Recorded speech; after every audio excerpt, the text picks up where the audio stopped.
नमस्कार, सखोल न्यूज मध्ये आपलं स्वागत। पाहूयात आजच्या ठळक घडामोडी।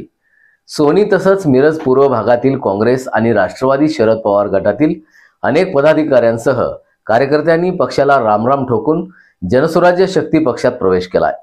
प्रदेशाध्यक्ष समित कदम यांच्या हस्ते त्यांचा सत्कार करून पक्षप्रवेश देण्यात आला। या पक्षप्रवेशानं काँग्रेस आणि राष्ट्रवादीला मोठं खिंडार पडलंय।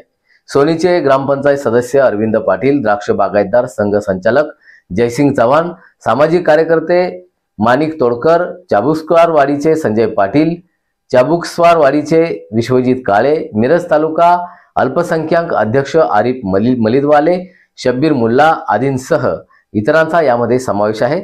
यावेळी जनस्वराज्यचे जिल्हा प्रमुख महादेव कुरणे, आनंदसागर पुजारी, डॉक्टर पंकज म्हेत्रे, चेतन कलगुडगी, योगेश दरवंदर, विनायक रुईकर, जितेंद्र धोंड, विनायक शरबंदे आदींसह इतर अनेक मान्यवर उपस्थित होते।